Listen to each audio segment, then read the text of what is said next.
Hi, this is Marsha. And this is Kelly. We are the 2U's of 2U's Fiber Adventures. Thanks for stopping by. You'll hear about knitting, spinning, dyeing, crocheting, and just about anything else we can think of as a way to play with string. We blog and post show notes at 2usfiberadventures.com. And we invite you to join our 2U's Fiber Adventures group on Ravelry. I'm 100 Projects. And I am Better in Motion. We're both on Instagram and Ravelry, and we look forward to meeting you there. Enjoy the episode.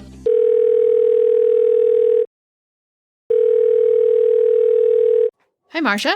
Hi, Kelly. How's it going? Pretty good. Pretty quiet up here today. I'm good. Just going to record, and then I started putting up my Christmas tree. So I have lights on just the bottom third. So I have to finish the lights today and put some ornaments on, and I'm excited to get the tree up. Nice. Once Christmas is happening. Yeah, we haven't gotten our tree yet. We probably will in the next probably next week when Robert stays off. Mm-hmm. We'll do that. So I'm going to do a little bit of decorating this year. I'm not going to hang the ornaments in the windows or string the crocheted snowflakes in the windows or any of that kind of stuff. That's really super time consuming because you know what? I'd rather weave. Well, I'm doing something different this year. We always put the Christmas tree in the bay window, but I have a chair in there and a table and stuff and all. And I had seen I think on Instagram, a designer had posted that they put the Christmas tree in their entrance hall. So I'm putting I have kind nice. of it's a fresh tree, but it's kind of narrow. So I'm putting it in the entrance hall. I don't know. It's going to be kind of, it's kind of interesting. I kind of like the idea because you don't have to then reorganize the whole living room, move furniture to make room for the tree because, the entrance hall is between the dining room and the living room. So you can see it from both rooms. Right. Yeah. So you can enjoy it from more places. Yeah. So I'm going to try it. I'm going to put the lights on and see how I like it in that spot. And if it's, if I decide I don't like it, I can always just move it, pick it up and move it. Well, carefully pick it up and move it because, but I think I'm going to keep it there. I like it. Well, and I mean, you could just make note to yourself that you won't ever do that again if you don't like it. But I think this is a good year to do things differently. Yes. On purpose, differently. On purpose, yeah. The same way you do when you lose a family member or, like you going through the divorce or, the things that happen in a family. You have, the people who used to always come to your party now have children of their own and they're wanting to stay home with their own children. I mean, families kind of evolve and things change. And this is a good year to make a change, and you might keep it or you might not keep it. Right. Yeah. But it's a good year to make a change. So, and the other thing I'm going to change too is, this is what I'm thinking. We'll see what kind of reaction. Well, you know what? I don't care what kind of reaction I get from people because good for you, Marsha. Good for you. Anyway, Ben's girlfriend is coming from Cleveland and she doesn't eat meat, and Ben he eats meat, but he prefers not to eat meat. And, Kim is coming for Christmas and she prefers not to eat meat. So I'm going to do a meatless Christmas. I'm going to try it. I'm kind of excited about looking for sort of celebratory meatless recipes that look kind of special and stuff. I am planning on making the Bush Noel the cake that I always make. Right. The cake that takes you 4 days. Yes, I'm going to make the cake yes, I'm going to make that cake because I like it. I like making it. That's actually... It's your own labor of love for yourself. Yes, it's because I like making cakes. It's one of my favorite things to do. So I find that very relaxing but then I'm going to put together the menu and give everybody the recipe and they can go make it and bring it. That's my plan. That's a good idea. We'll see how successful I am. Well, I'll tell you, I have a recipe that I just made. It came out on the NPR website right around Thanksgiving for some same idea, things to make for Thanksgiving when you're not doing the traditional Thanksgiving dinner. I did not make it at Thanksgiving, and I actually don't. I'm at odds with my family, Aunt Betty and Robert. They both think it would be great for Thanksgiving. I think it would be a waste for Thanksgiving because I want to eat turkey and mashed potatoes and stuffing and gravy. And I don't want a hearty vegetable dish to get in the way of my being able to fit all the rest of that stuff in my stomach. Right. So they said it would be perfect for Thanksgiving. It's a lot of work. So I wouldn't want to make it on Thanksgiving, but I also wouldn't want to eat it on Thanksgiving. But it's Brussels sprouts and butternut squash, and you roast them with a lot of different spices. You roast both of those. The actual original recipe has you deep frying the Brussels sprouts, which I did not do. Yeah, I'm not going to do that. But. I wasn't really interested in deep frying anything. So you roast them, and then you make a vinaigrette, which is kind of involved. You do this, it's called a confit of garlic. You probably know about this because you cook. Where you cook too, Kelly. I don't cook like that. Okay. I just chop up garlic and throw it in. You put it in oil and you cook it in the oil, and then the oil is infused with the garlic flavor, and the garlic then can be mushed up in, blended in the dressing. And I actually use my Aunt Betty's immersion blender to blend the dressing. So you make this vinaigrette, and it's quite spicy. It has roasted jalapenos in it. And anyway, and they say you use all of this vinaigrette. We used the vinaigrette on the vegetables, the vinaigrette on a salad, and then now Aunt Betty's using the rest of this vinaigrette on as a marinade for some chicken. So don't follow the recipe in terms of putting all of that dressing on these vegetables because it will be way too greasy. Too much, yeah. Especially if you want to eat your gravy on Thanksgiving. But anyway, you put all these vegetables together, and then you top them with vinaigrette and this Mexican cheese, which I don't know why, but Robert couldn't find it when he went to the store. I know if you're going to find Mexican cheese, you're going to find it in Salinas. Yeah. I mean, I've seen it in the stores. I know it's there, but it might have been out. Yeah. We still have a lot of things that aren't shelves that aren't fully stocked. Right. So I told him if he couldn't find it to get feta, so he got feta cheese. So we used feta cheese instead. And then pomegranate seeds. And of course we had the pomegranates in the backyard, so I used one of our pomegranates. So anyways, all this, 45 ingredients or something. By the time you count up all the spices, it's a lot of ingredients. But it was excellent. Oh, it was so good. We just had it for dinner. That was it. Well, okay, you'll have to post that then in that. I'll put a link. I'll put a link in there, in the show notes, and I'll also put a link in that cooking thread. Yeah. No, it was really good. I had it just by itself. That was all I had for dinner, and it was plenty. Robert had some leftover meatloaf with his. Aunt Betty and I both had just the vegetables for dinner. Well, you post it in there, the link, and then I'll print it out and I'll give it to the person who's supposed to make it. Right. And let me just clarify too that it's not that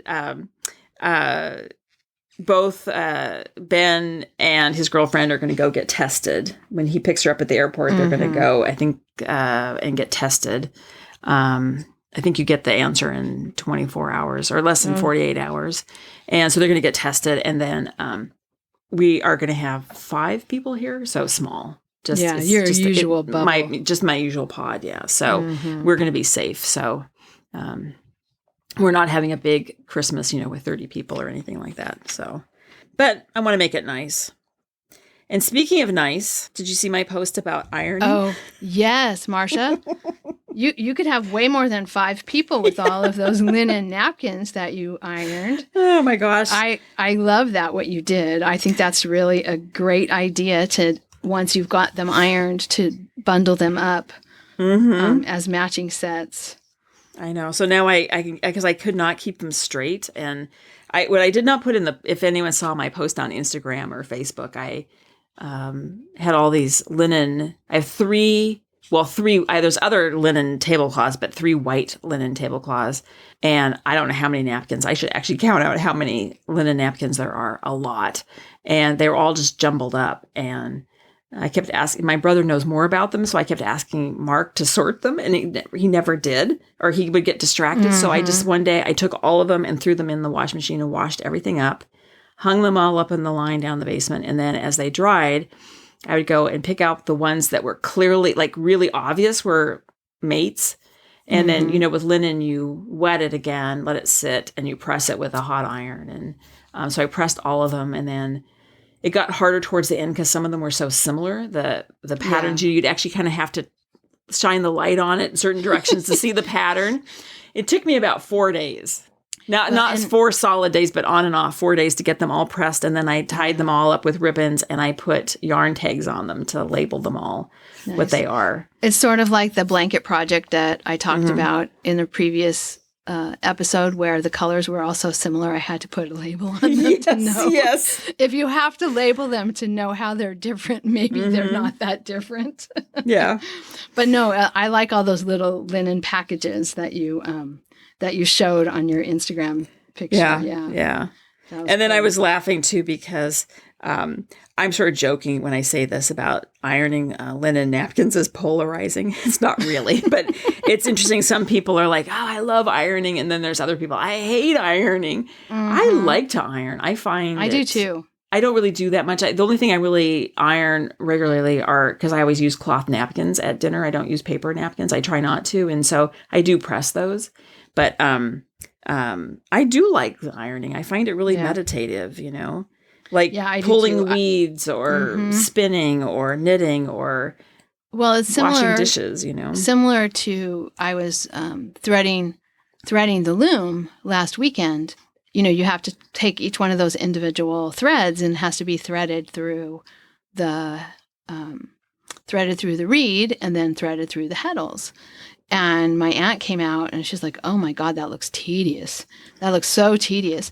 And I felt like I'm really thankful that the weaving teacher that I had, she was very adamant that this is as much weaving as throwing the shuttle. Right. And so I just got to think of it that way, as this is a part of weaving. And once I didn't think of it as the awful preparation you do before you get to the work you really want to do, once I kind of changed my mindset, it's just so soothing to like organize all those threads. Yeah.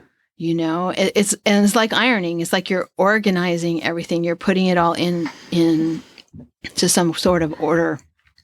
Yeah. Even when your life can't be in order, your threads or your ironing can be in order. Yeah. It's kind of nice. I like it because I think, I just stand there and I was thinking about stuff, and it reminds me of my father who, was an educator, but teachers, have traditionally not been paid well. So every summer he painted houses, to earn extra money.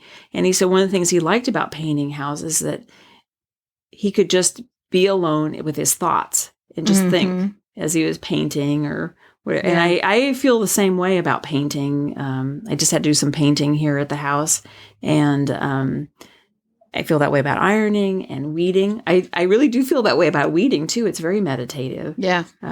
Walking. There are certain activities that I find pleasurable. But anyway, so yeah. Now I just have to figure out where to store all these napkins. But but I do, like, for Thanksgiving, I did use one of the linen tablecloths and the napkins because there's so few of us, but it seems like it's nice to make it special. And so for Christmas, I'll do the same thing. I'll pick a different one and set the table, and we're all going to get dressed up too. Oh, wow. I'm actually, well, you're going to require people to dress for dinner and cook. Yes, I'm hoping, well, not that I really want to, but I might put pantyhose on if I can find pantyhose, because I have actually no idea where to buy pantyhose. I think I'm going to wear a dress. So. Oh my goodness. I know. No, this is serious business. This is serious Christmas spirit. Okay. All right. Oh my gosh. Anyway. So, well, I think we should probably move on with the substantive part of the podcast. And, yeah. So we do have to acknowledge someone that we lost. Yeah, Amy Greenhook from Salem, Oregon.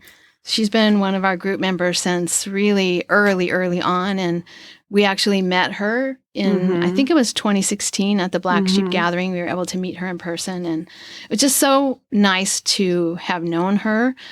She died on December 9th. She had had cancer for a while.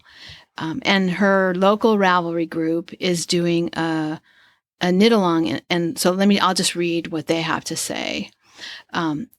It's the thread. We'll put a link to their thread in the show notes, but their thread in the Ravelry group is called Remembering Our Amy with a Caps for Kids KAL.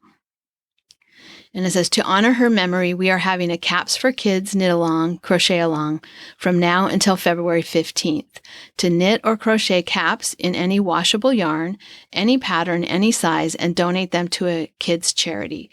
And then they would like for you to post a photo of your cap in their thread before you donate them. So I think that's just a really wonderful way to remember someone who was always really positive and upbeat and interesting. And she was a crocheter more than a knitter. And she had some beautiful crochet work. Yeah. And I would say she sort of changed my opinion about crochet, because I always thought of crochet being a certain way, and she really sort of opened my eyes up to crochet being fashionable and stylish and not just for pot holders or and the variety and there's so many things you can do with crochet that I was not aware of. So and so nice at the meetups that we had, welcoming everybody, she very came nice every year to the Black Sheep Gathering when we were there. So it was nice to meet her and so sad to have lost her. And I hope that those people who do know her will be able to participate in her Ravelry group. But anyway, there will be a link in the show notes, and there's also a link in our discussion thread about that. Cal, if you want to participate in that to honor her memory. Okay. Well, after that, there's really no gracious way of segueing to projects, so we're just going to segue. I'll go ahead and do mine, because what I'm doing right now, thinking of someone who was such a wonderful crocheter, is I'm crocheting. Oh, okay. And I honestly, to be truthful, I don't know that I would have tackled the crocheting that I have tackled without having known her and known, like you said, seeing some of the options in crochet. So I'm crocheting, and this is my newest project that I just started between the last episode and now. And it's the Persian tile blanket that I'm making for my grandniece. Okay. So I'm on my second octagon. There's 16, I think they're octagons. I don't know, stars, motifs, 16 motifs, and then that have kind of flowers in the middle. And I'm on my second one. So I'm not sure. We talked in the last episode about how I'm going to make them look like all flowers of different sizes. And I can't really tell if I'm being successful at that yet with only 2 of them. And it's fun anyway, picking from a big giant box of yarns of all different colors. And I'm pretty sure now that I've started it that I do have way more yarn than I needed. I kind of looked at the pattern and went by, the number of skeins that were in the pattern and the total yardage. But I have a feeling that the pattern, because of the colors, you needed a certain number of skeins of a color, but you weren't going to use all of it. You know what I mean? Like maybe you just used a little of an accent color, but you still needed a full skein of it. Right. So I think I will have a lot left over. Okay. But I'm not positive. But yeah, it's been really fun. There's an interesting little technique where you make an X, like from the last row or almost the last row, you drop down to like 3 rows before, and you do a treble crochet. So you've got like a sculptural X on the front of your motif, which is kind of cool. I've never done that before.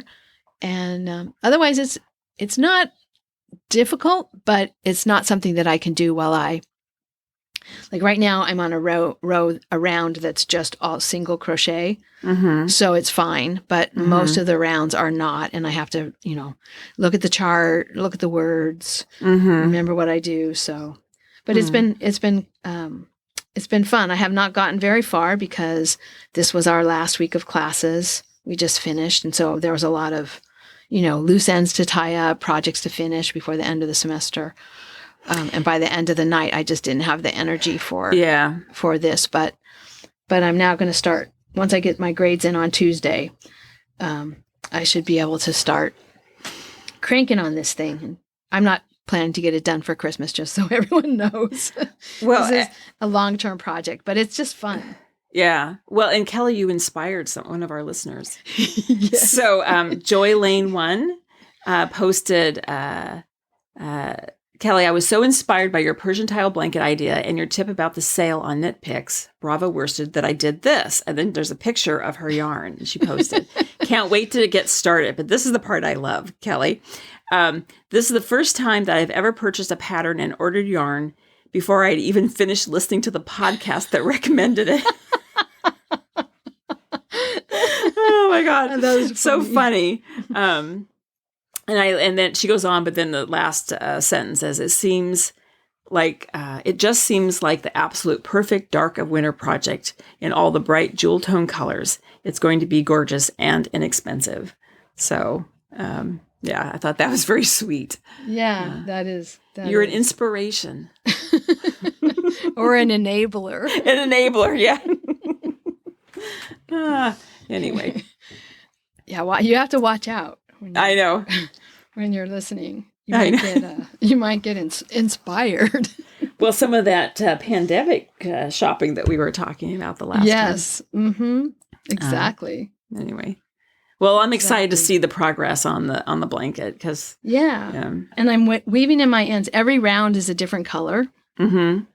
So you fasten off, cut the yarn, and start with a new yarn. And so I've been trying to crochet down my ends as I go, and then also to if I can't crochet them down, to weave them in, because otherwise I would have a horrible project at the end. And it's kind of nice because the weaving in of ends is something that I can do without having to think too hard. Right. So like if I'm getting to a part in the movie where I'm having trouble concentrating, like if I'm watching a movie or if there's a conversation going on at home, I'm getting to a part where I have to concentrate.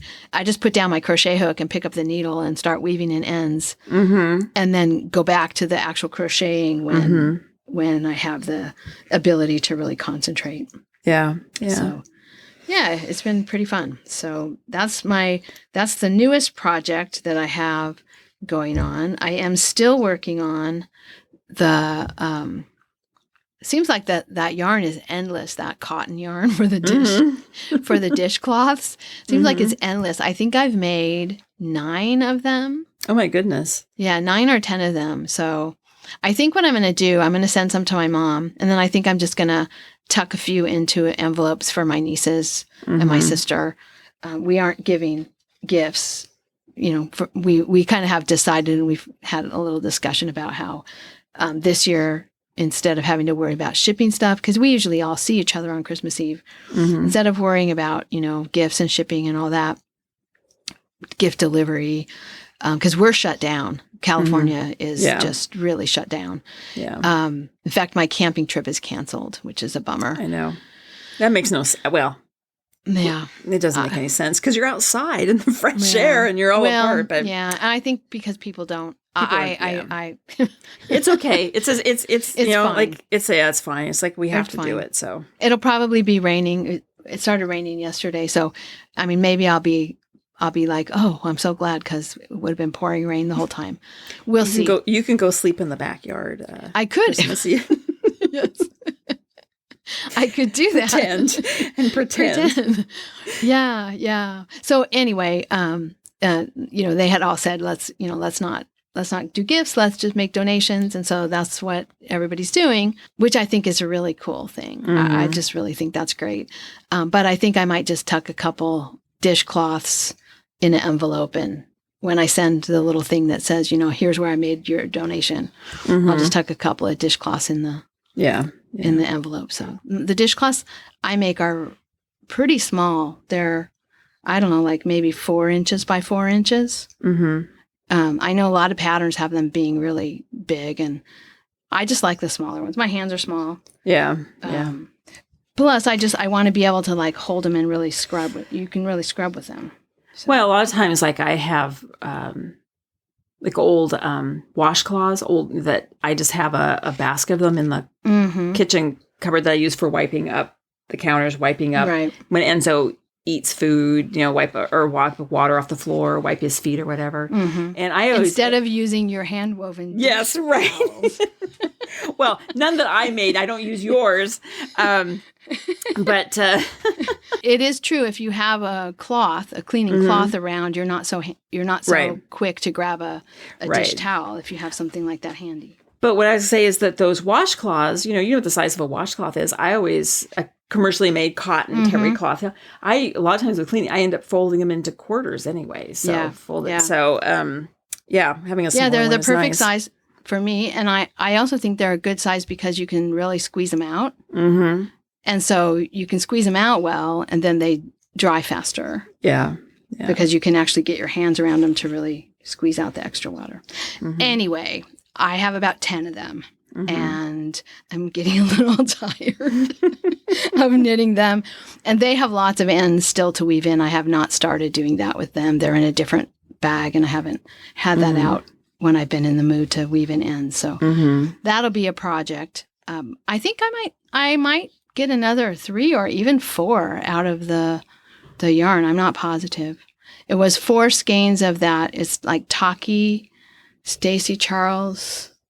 I don't remember the name of the yarn, but it's a cotton, like a mercerized cotton. The yarn is Taki Cotton Classic, and it comes in a 108-yard hank. I like it better than the like peaches and cream. It's more. It doesn't get as fluffy. It's the mercerized cotton stays more. It doesn't pill, and it seems sturdier and more useful for scrubbing. So, anyway, that's my other kind of active project.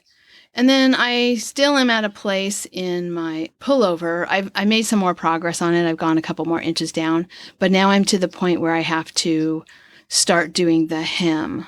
And it's a split hem. I was thinking I would do a short row thing, but so it would be kind of a rounded split hem. On the bottom, this is the Rachel pullover by Josée Paquin, and I'm making it with the stripe pattern from her pullover called Fresh. And that stripe pattern is horizontal. And so when I got down to the bottom, I was like, I think I'm going to have to abandon the idea of short rows, because unless I just stop the stripe pattern, because you won't get horizontal stripes, right, in the short rows, because the short rows then makes it curve. Oh, right. Yeah. So. Yes. Yeah. Okay. Yes. Yes. So this is what I was thinking. Dilemmas. Like, as I got down to that point, it was like, oh, it'd be nice if I get to the wide green band. If I get to the wide green band, I can start my short rows, but that wide green band has horizontal rows of dots, single stitch dots. And then I thought, okay, what am I going to do with those single stitch dots? And so then I thought, okay, I'm just going to go back to the way the pattern is written, which is a split hem. So the back is a little lower than the front, but it's got like you just separate. You don't do any short rows. You just separate the front and the back. So that's where I am with the bottom of it. And I'm actually debating putting the bottom of it on waste yarn. So I just don't have to think about that yet. And then going on to the sleeves. Yeah. So I think I'm going to probably do that. The thing about the sleeves is I have to decide what I'm going to do in terms of the striping pattern. And I haven't done that either. So I have some thoughts, some thoughts to... I have some thoughts I have to have before I can go much further on that project. So it's you need to go iron, Kelly. I need to go iron so I can have some thoughts. So that's my knitting and crocheting. And then I alluded to this before, but I got the table loom all dressed with one of the Christmas towel the warps for the Christmas dish towels. And it's red, white, and green stripes. It kind of reminds me of ribbon candy. And I'm using a textured stripe pattern, and it's from the Marguerite Davison Hand Weaver's Pattern Book that I'm going to be using. And so the textured part will go in the colors. So the red and green stripes will have a texture to them, and then the white will just be, it's just a stockinette. No, Kelly, in weaving, it's called tabby. So I got that all warped, got it all put on the loom last weekend, and it's now ready to start with the weft. So maybe this weekend I'll get to that. I don't know. I'm eager to get started, but it's in the studio, which is still kind of a mess because we had the bookcase or the yarn case, the yarn shelves were installed this week. So there's still a little work going on in there. So it's not really super accessible to get to it. It's on a 6-foot table and boxes all around it. And so, yeah. And what else do you have? That's all my work. What about you? Well, I don't feel like I have very much, but I was writing this, I realized I did finish a project. I had forgotten the Tilli Tomas Artisan Socks and the Coconut Grove. I finished the second one. All right. And I've worn them. Oh, and good. Yeah. So, and I love the colors. Remember, we've had this whole discussion about the colors, how we thought it was, but they're really nice. So I finished those, and I immediately cast on another pair of socks for myself. And I went down into the deep stash, and I pulled out the yarn is Drops Fabel Print. And Kelly, I believe I bought this when we did the yarn crawl in San Luis Obispo. And hopefully, do you remember also that infamous Pismo beach socks that I made that took me 5 years or something? That was the same yarn crawl. Hopefully this will be faster. The first sock I'm about ready to do the heel flap. That's good. So I'm making pretty good progress on that. Now because I had that yarn in that print in a purple, kind of purple and gray that I was using up the last of it. I have socks made out of it, short socks, and then I used up the last of it in a charity hat. What color is yours? Let me see if it says what the color. I don't know. Some of these yarns, like sometimes they have a number and sometimes they have a name. I'm just looking at this one. It does not. It's just color 901. It does not have a name. Okay. But it's kind of like apple green, sky blue, kind of a magenta, a little bit of orange, navy, purple, like a lavendery deep purple. So does it stripe? Because mine is just a spray. It's called spray print, and it's just like spray speckles. No, this stripes. Oh, okay. Yeah, it stripes. And I've been looking at it, I was thinking, maybe I'd make a pair of socks for somebody, but then I thought, I started knitting, and I thought, I like this. I'm going to keep this one for myself. I like this color. All right. And I don't have very much with purple in it, so I'm kind of excited to have something with a little, like this magenta and purple and navy. They're nice colors. I have not taken a picture of it to put in my project page, so I will do that. I'm sorry, I'm leaning away from the microphone. I have a lot of photographs, actually, that I need to take. And start posting in Ravelry. So I started the socks. I have to talk about Holey Comfort. This is my great shame. Not done a thing. Not done a thing. I knew this would happen, and we talked about this, that once you set it down, it's really hard to pick it back up, and I have to just and I want to. It's not like it's a chore. I want to do it. Yeah. I think it's one of those things that because it's been long enough now, I need to I guess now this is what we're going to say is I need to go iron, because I need to think about it and how I'm going to start. So I need to just sit down and look at it. And once I start again, I think it's not going to be a problem. It's just, I need some quiet time to sit down, and I just haven't had it. You have to kind of reorient yourself to the project. I have to brace myself for it. Brace yourself. You can think of it this way. You have to become reacquainted. Yes. Make yourself a cup of tea or pour yourself a drink and get your project out and sit it at one chair and you sit in the other chair and you have a little conversation. You can make a date. Yeah. Well, I'm sort of hoping maybe tomorrow, because I have projects today I want to get done, and then tomorrow I'm I have nothing on my calendar tomorrow. So I think it's going to be a fiber day tomorrow. I have some projects too. Kim's dog had chewed his dog bed. And so she would ask me if I would repair that. So I want to do that and do some things. So I will get to it. I'm not even going to make a commitment for next episode. I'm just going to do it when I want to do it, but I will not forget it. Because there's other things I've been working on at the Tea Cozies. I did finally weave in the ends on the Devon Violets Tea Cozy. I will post a picture of that. I have not finished reknit the third set of leaves for the pineapple. That's also on my to-do list. But I started another tea cozy. All right. Marsha's going tea cozy crazy. Yes. So, because in one of the episodes, remember I talked about how I was getting somewhat disillusioned by my yarn stash, and I was thinking I should just get rid of it. Well, I was inspired. So I was inspired to start the tea cozies. And when I was down there, I had a perfect Christmas green and red. So I decided to cast on, well, there's a lot of this tea cozy. I've seen a lot of patterns for it, but the pattern I'm actually following is from Fiber Trends is the company, and it's called Nanny Meiers Tea Cozy. That's Nanny Meiers Tea Cozy.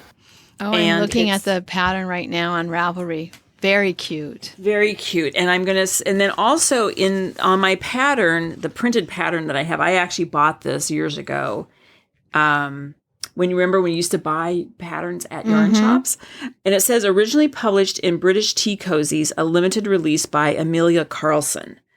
So, but how would you describe this? It's like it's ribs. It's all garter stitch. You alternate colors. So you do 6 stitches of red, 6 stitches of green, red, green, and you sort of you don't pull really tight, but as you change colors, you sort of pull the yarn a little bit. Yeah, and you do what you're not supposed to do in Fair Isle or color work traditionally, and that makes it kind of corrugate.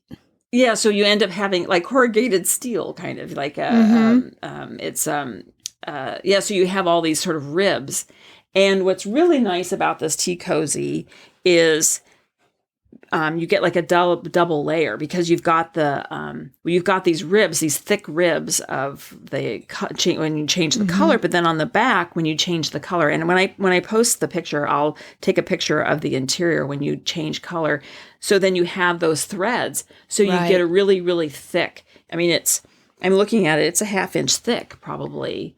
Yeah. With this double layer of yarn. So you get a really warm tea cozy. That looks really nice. And on the pattern page that I'm looking at, I'm assuming you're doing the one with the vertical strips, the vertical ribs of red and green. Mm-hmm. But they also have it where it has kind of a checkerboard look. Mm-hmm. And then one where it looks like it just was using a self-striping yarn, or maybe you just grab colors. I think and do it scrappy. The one in the middle is just, I think she talks about the pattern is just using scraps of yarn. Scraps, okay. Yeah. And the one on so then let me also talk to, I'm going to call this a completed project, because it is technically a completed project, but I don't even think I ever put it in my Ravelry page. I started it that long ago. I made the same tea cozy, but I did it like the checkerboard pattern in blue and a green. Oh, okay. And I had finished the whole tea cozy. It was actually usable. I just had never put anything on top, the pom-pom on top. Mm-hmm. And so I finished it the other day. I didn't put a pom-pom, but I made, now I'm going to talk about, I don't know what it's called, but you know those things where you would take an old wooden thread spool and put 4 nails on the top, and then you would wrap the yarn around it, and so it end up getting this long cord. Mm-hmm. What do you call those cords? I don't know. It's like I-cord, really. Yeah, but you make it with a knitting spool. Yes. So I just did an I-cord, a short one, that I just made a loop and I put on the top of it. And I gave that to my friend Gary. That was Gary. I've talked about this before, but Gary lived with me while he was in between apartments, and he would make a pot of tea every morning. So I thought I should just give him that tea cozy, but I need to put at the top on it, and it took me a year to do it, and I finally did it, and I gave it to him the other day. So I'm calling that a completed project, and I'll post a picture of it in Ravelry. So that's like a 4th tea cozy. Yeah. Nice. So, but anyway, with this red and green yarn that I'm using, I was saying it was from my Spirit yarn. And I have to lean down and grab the skein of yarn because I'm knitting on it right now. But I bought this at the Goodwill, and it's from Sears Roebuck and Company. So oh my gosh. Sears was huge in the United States years ago. I mean, you could buy everything from the Sears catalog. And I don't know, I think they're still in business, but very, very limited. I know they had filed for bankruptcy, I believe, at one point. But anyway, this is interesting. It's 100% virgin wool, and it says durably moth-proofed. I don't know what that means. And it's made in Italy. And this is the other thing it says here on the label. This is a Group C yarn recommended for sizes 8, 9, or 10 needles. So Group C must have been in a way of like a sizing, or maybe, yeah, probably. That makes sense. Like the number 1, 2, and 3 yarns. And it has a warning: be sure to buy sufficient yarn of 1 dye lot to complete work, as dye lots may vary in shade, and as well as we all know. Yes, we do. So that's interesting. I'm using this old yarn from Sears, but it's 100% wool, and it seems nice. So anyway, and it sounds like the perfect use. Yeah, that it sounds like a tea cozy is the perfect use for that yarn. Yeah. So, and I think I'm kind of beginning to think that tea cozies are the thing as the perfect hostess gift too. You just make a tea cozy and you give it to somebody, you know. Oh, we talked about this that's a good before. idea. You could just keep making tea cozies and putting them in a box just to have around. Yeah, and then you need a hostess gift. Yeah. It's a good idea. So anyway, and then the other project I'm sort of thinking about, I've got the yarn, but my friend Kim and our friend Sue, who we are all going to do a knit along. People can join us if they like. It's not really an official knit along, but just the 3 of us are going to knit a pattern called Walk Along. And the author or the designers, is it Anka Strick? Oh, yeah. And it's a t-shirt, fingering weight. And I had purchased a skein of yarn down at String Theory Fibers. It's a fingering weight yarn. I bought a skein at String Theory Yarns in Seabrook, Washington, and I bought the Seabrook colorway. There was 2. Remember, you bought Sunset, and I bought the kind of blue and gray and navy called Mock Rocks. So I only had 1 skein, but the last time I was down there, I bought 2 more skeins. So I'm going to use that for the body. And then I bought a skein of at the yarn shop as just a skein of Lang Yarns Jawol, Jawol, superwash that I'm going to use for the contrast around the neck and the sleeves. So that's a project I haven't done any. I've just got the yarn ready, and I've not even done a swatch, but I'm going to, as soon as I finish the Holey Comfort, then I'm going to start working on this. I have to finish 1 sweater before I can start another sweater. Yeah, I've been tempted a couple of times to wind up the yarn, that brick red color yarn that I dyed, because I needed something that I could work on, and I was tired of working on the dish cloths. I needed something that I could just start, and the start of a bottom-up sweater is just ribbing. So I could do that. Yeah. But I told myself no, because I need to finish the dishcloths. I want that yarn used up, and I have other things to work on. Yeah. A little bit of discipline is necessary sometimes. Yes, I know. So anyway, that's it for me for projects. All right. So Marsha, we have an exciting giveaway. Oh, yes. Yes. And kind of it is a non-yarn giveaway. It's related to my most recent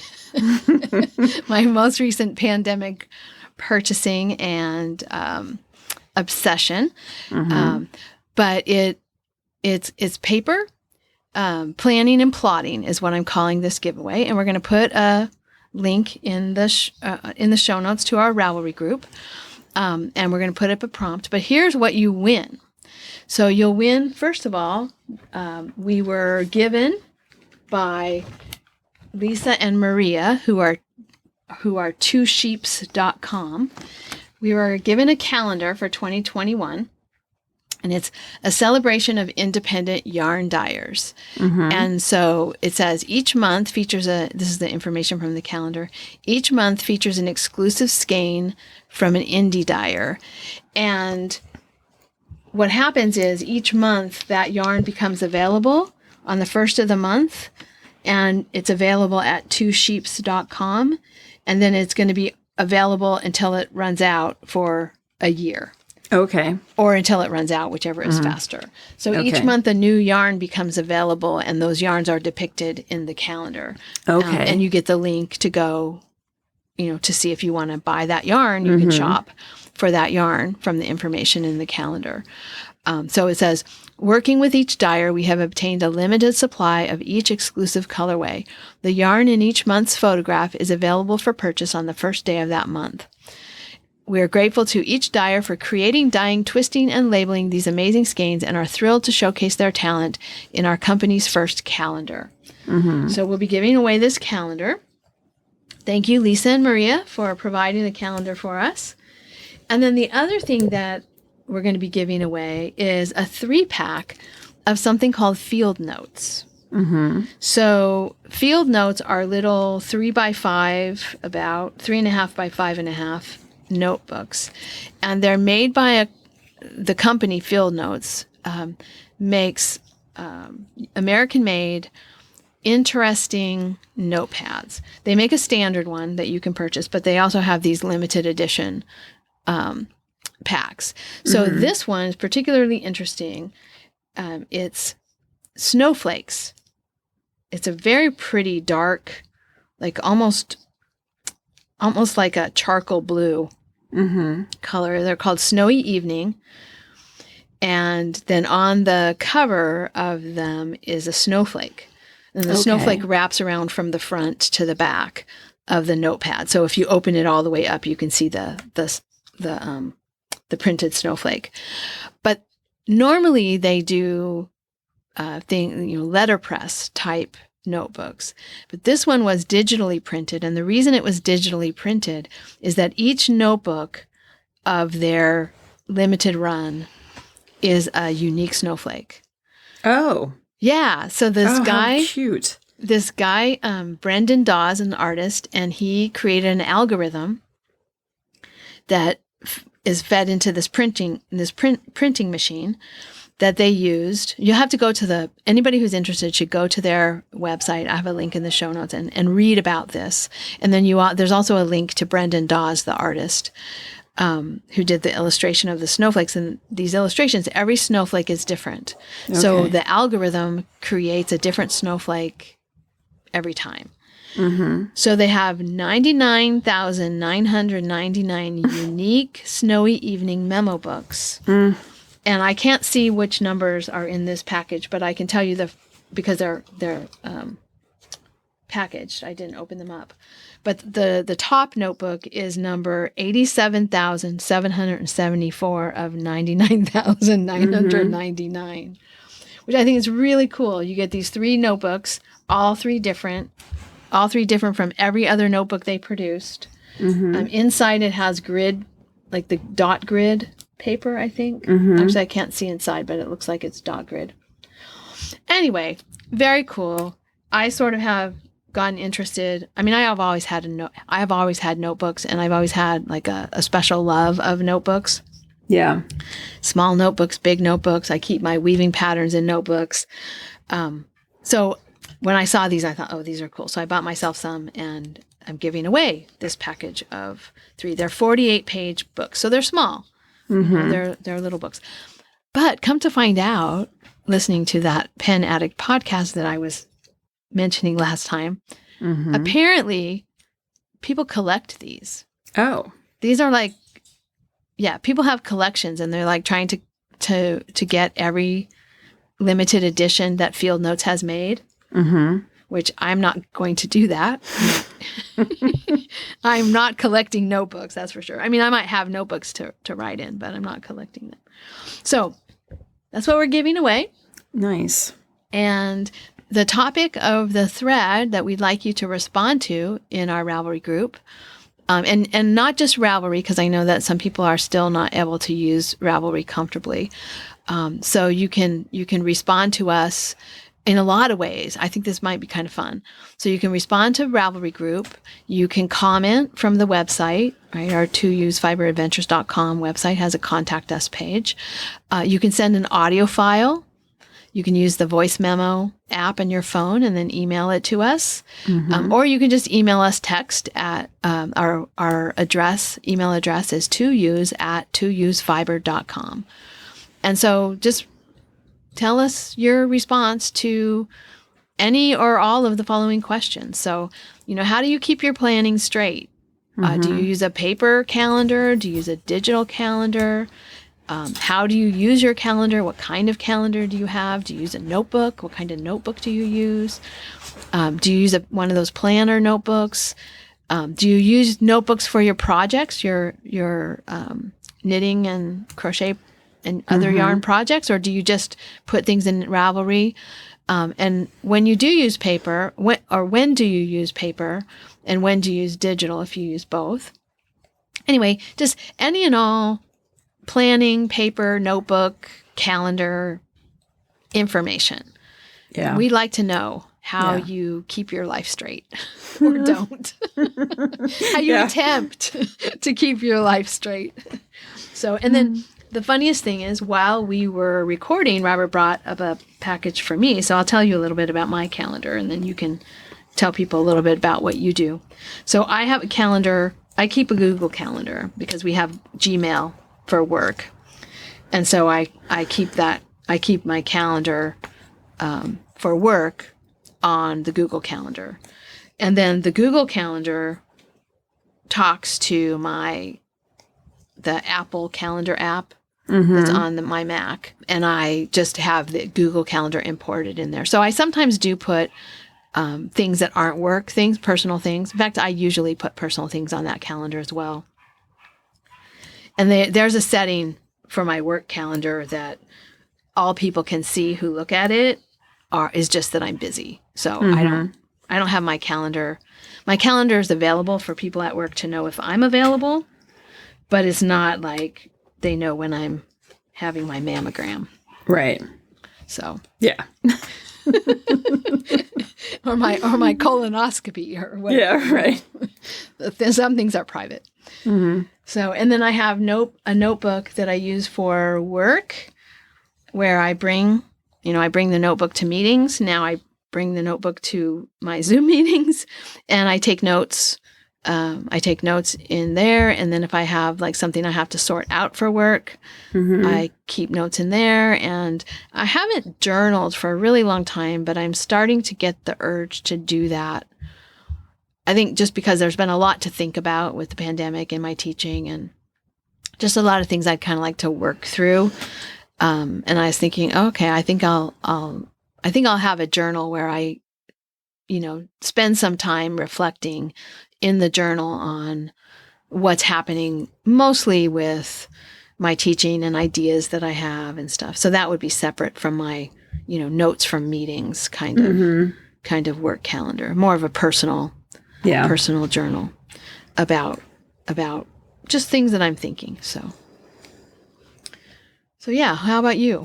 Oh, I started to say my notebooks arrived. Sorry. The reason I started talking about the notebooks is while we were recording, a package arrived with my two notebooks. I need a replacement for the one because it's almost filled up.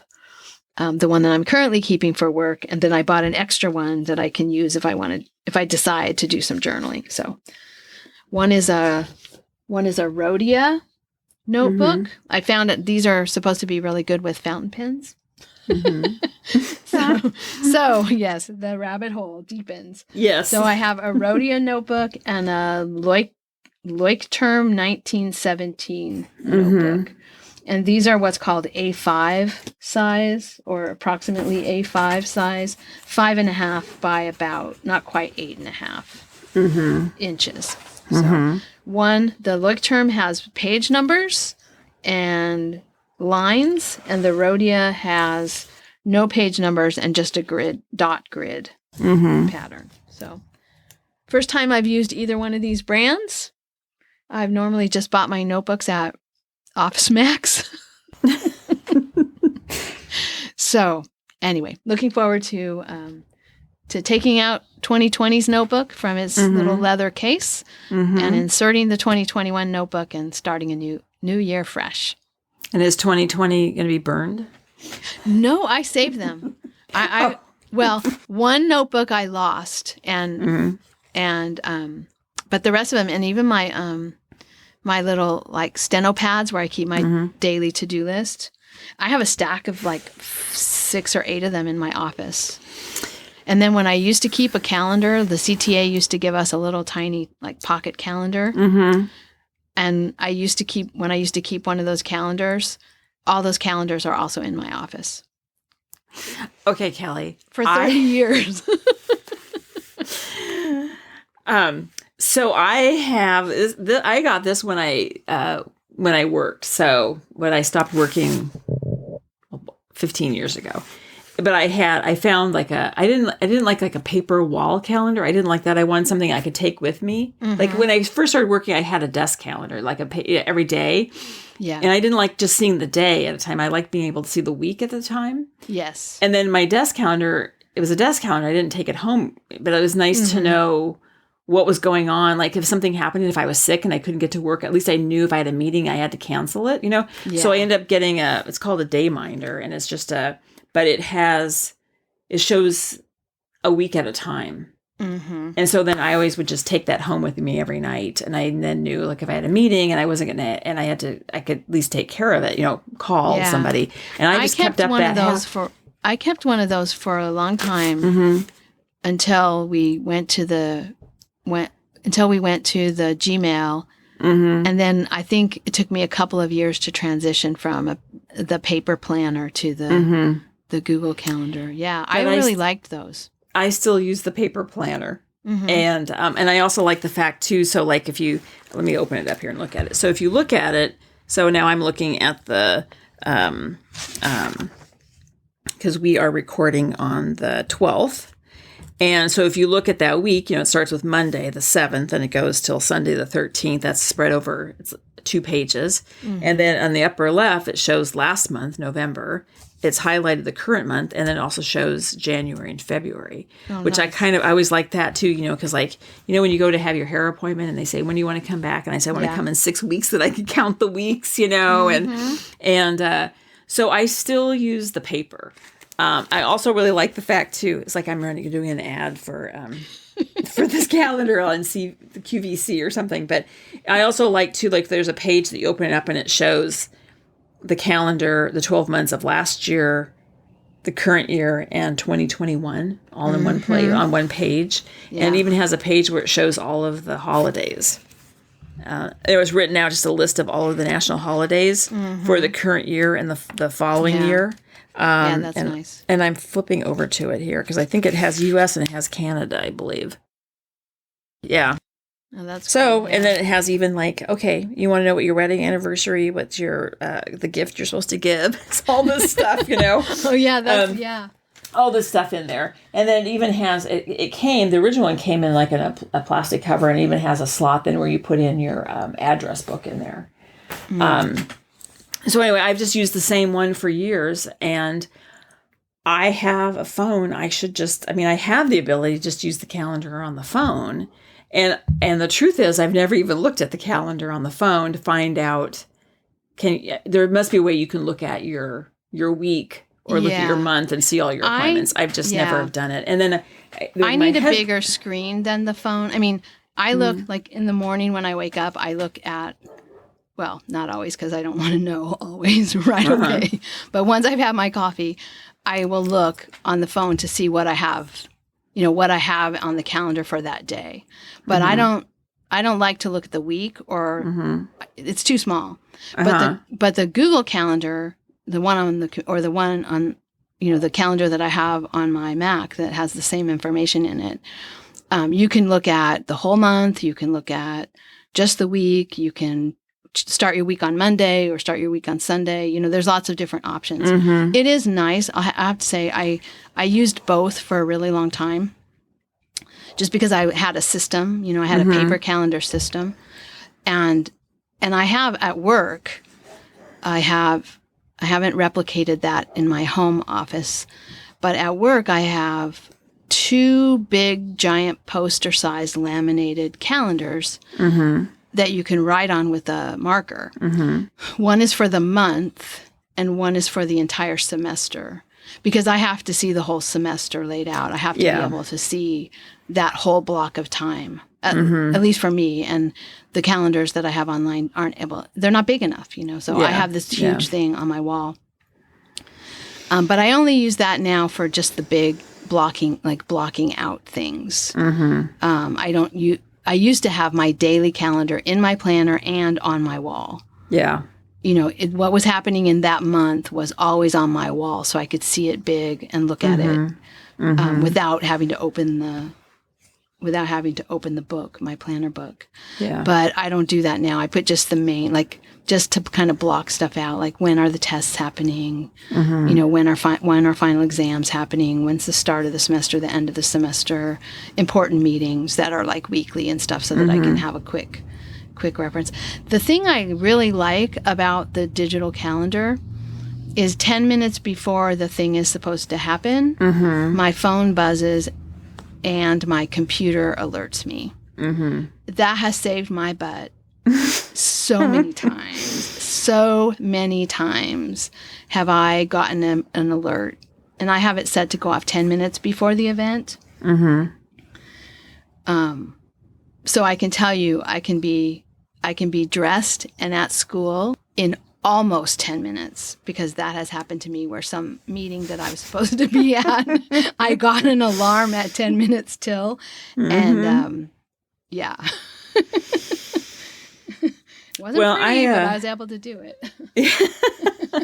Well, I was going to say, it'd be a good idea to actually look at this on my phone, because, it'd be dragged into the 21st century. But, because there's times, like when I travel, I don't take my planner. Yeah. And so there's times when it'd probably be, and when I'm out and about, I don't take it with me when I'm running errands. Right. And sometimes I get, but now with our mobile phones, we get calls, like, oh, can we schedule this? Well, I don't have my calendar. I'll call you back.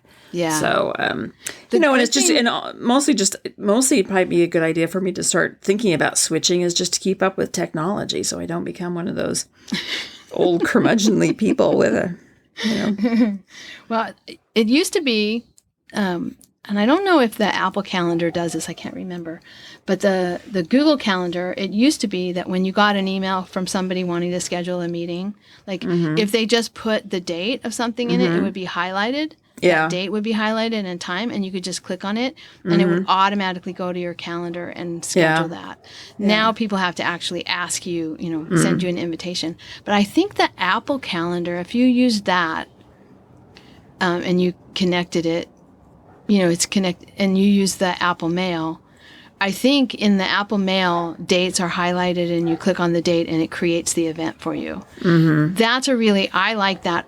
I liked that feature when it used to happen with my work calendar. And that actually was one of the reasons that I started to switch. Because then I didn't have to get out my calendar, write the thing in. I could just click, and it was on the calendar. Yeah. Yeah. So I like getting the reminders too. That's a really good, helpful thing for me.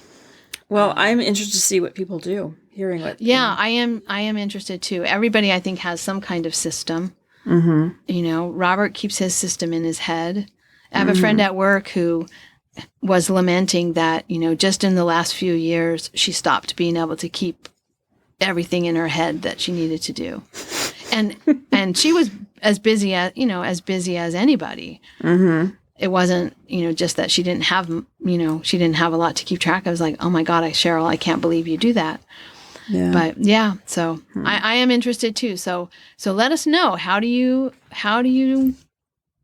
keep up with all of your things? And again, our email address is in the show notes, or we'll put it in a Ravelry thread, and you can put it in Ravelry, or you can message us in any way that you can. From our website, our email, Ravelry.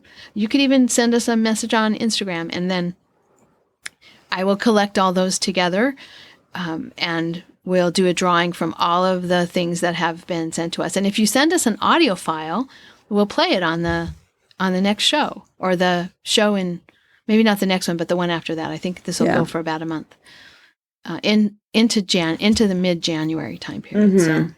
So yeah, if you send us an audio file, we'll play it in an upcoming episode where we talk about what people do. Okay. I'm excited. Okay. And you can win fabulous prizes. A wall calendar with yarn, pictures, and a collector's edition of, limited edition field notes. So. Oh, I think it's a very cute idea about those snowflakes. That's very clever. So anyway. Yeah, I had no idea. I was just, looking at, these are really pretty. And then I see on the band that goes across it 3 of 99,999 unique notebooks. And I thought, how do they do this? And so then I was looking, the ones I opened, I was looking at them and was like, well, wait, no, these two are the same. Mm-hmm. And then I looked at them more closely. Oh, wait, no, they're not the same. They're snowflake shaped, but they're not exactly the same. And so then I went to the website because I needed to know more about this. So they do interesting things as an independent, U.S. independent, notepad maker, not a big corporation. So anyway, yeah. Well, let's just touch on the Winter Weave Along. Okay. We have quite a few people chatting and showing their projects. We have some finished objects already. The Weave Along goes until March 31st, so there's still plenty of time to join in. And any kind of weaving counts, including rug weaving and, inkle loom weaving a little pouch, weaving one of the finished objects was a shawl made from a pin loom. And so all of these little like hexagons, I think they were, made with a pin loom and then attached together. Really beautiful project. So, and for the Weave Along, we're going to have a variety of prizes. One of them is a class donated by Erica at Weavolution. And there will be others that you'll find out about as we go along. And yeah, just if you're interested in weaving, you want to learn, there are lots of people who are very experienced, and there are lots of new people who are just starting weaving too. So lots of good conversation in the weaving chat. Yeah, yeah. I've been following along. So, but I have not ordered my kit yet. So that's a conversation that you and I are going to have, not on the podcast, but to help me select the perfect first project for me. I need while we're ironing. Yes. Get out our ironing and get on the phone. Yeah. Yeah. Anyway, anything else we need to talk about? I don't think so. Okay. Well, then we'll say goodbye and we'll talk in 2 weeks. Okay. Bye. Alrighty. Okay. Bye. Thank you so much for listening. To subscribe to the podcast, visit 2usfiberadventures.com. Join us on our adventures on Ravelry and Instagram. I am Better in Motion, and Kelly is 100 Projects. Until next time, we're the 2 U's doing our part for World Fleece.